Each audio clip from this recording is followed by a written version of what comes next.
এই গদাই, এই তুই প্রতিদিন এত মাছ কোথা থেকে আনছিস শুনি? তুই কি পুকুর টুকুর করলি নাকি? হ্যাঁ? পুকুর বলতে এই গোয়াল ঘরে পুকুর করে সেখানেই মাছের চাষ করেছি গো। আহ, গোয়াল ঘরে মাছ চাষ? কি অদ্ভুত কথা বলছিস ভাই! গোয়াল ঘরে আবার মাছ চাষ করা যায় নাকি? তার বলছি কি, বিশ্বাস না হলে একদিন দেখে আসিস। প্রতিদিন মৎস্যকন্যা দুটি তাদের জাদু দ্বারা গোয়ালঘর ভর্তি মাছ দিত, কিন্তু বোকা গদাই সেসবের কিছুই বুঝতে পারত না।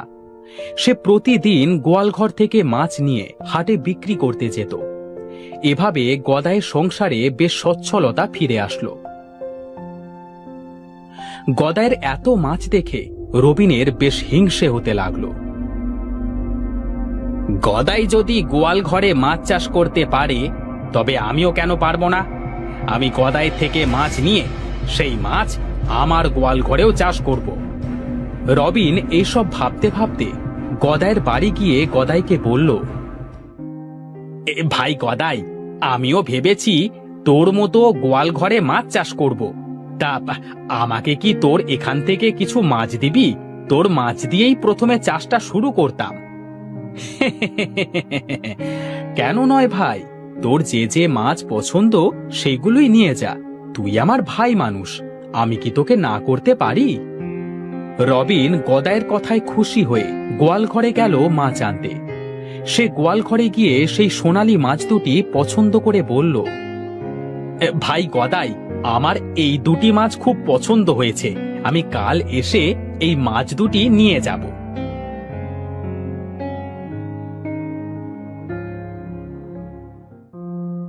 এদিকে মাছ দুটি তাদের কথা শুনে খুব চিন্তায় পড়ে গেল।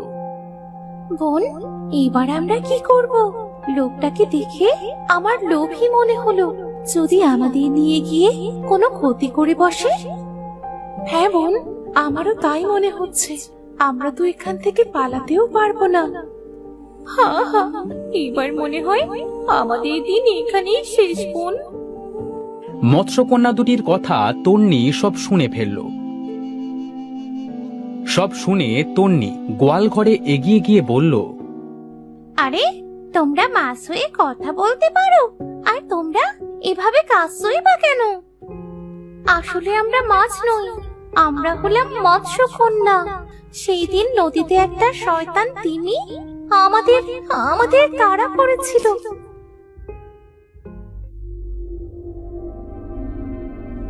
বোন দেখ, শয়তান তিমিটা আজ আবার আমাদের কাছে আসছে।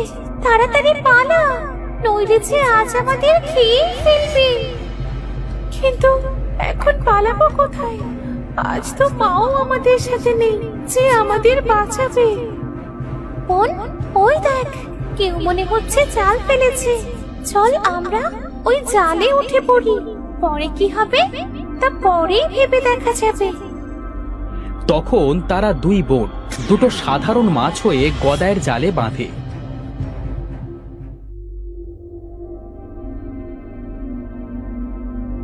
এদিকে দুষ্ট তিমিও তাদের খুঁজে না পেয়ে চলে যায়। আর সেই থেকে আমরা দুই বোন একটা সাধারণ মাছ হয়ে তোমাদের এই পুকুরে আছি। আর আমাদের জাদু শক্তি দ্বারা তোমাদের এই পুকুরে মাছ দিয়ে সাহায্য করেছি। ও, তাহলে এতদিন তোমরাই আমাদের এত মাছ দিতে? আর তাছাড়া তোমাদের এখানে মাছ হয়ে থাকতে না জানি কত কষ্ট হয়েছে। আমাদের কষ্ট হলেও আমরা তোমাদের সাহায্য করার জন্য এখানে থেকে গেছি। আমাদের যে এতদিন সাহায্য করেছো, এতেই আমরা অনেক খুশি হয়েছি। এবার বলো তো, আমি এবার তোমাদের কিভাবে সাহায্য করতে পারি? তুমি যদি পারো তবে আমাদের আবার নদীতে ছেড়ে এসো, তাতেই আমরা অনেক খুশি হব। বেশ, তাই চলো।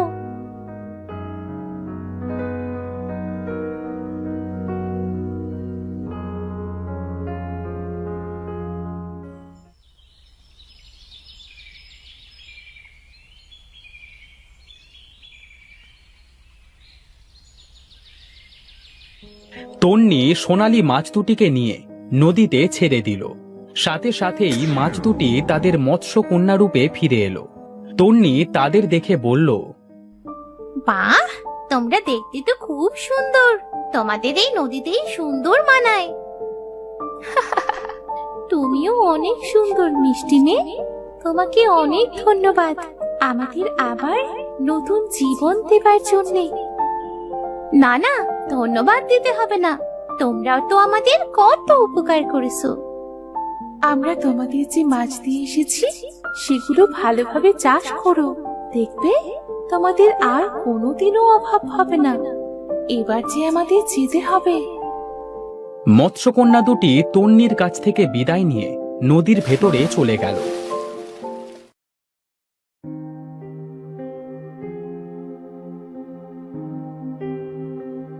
এদিকে তন্নি এসে তার বাবা মার সাথে সব কথা খুলে বলল। আহারে, আমরা এতদিন কিছুই বুঝতে পারলাম না। না জানি মাছ দুটো কত কষ্ট পেয়েছে।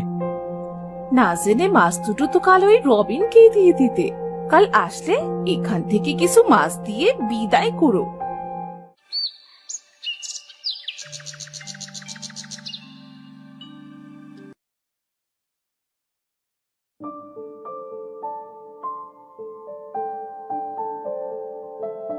পরের দিন রবিন মাছ নিতে আসলে তাকে সেখান থেকে কিছু মাছ দিয়ে বিদেয় করল। এরপর থেকে গদাই মাছগুলোর খুব পরিচর্যা করত।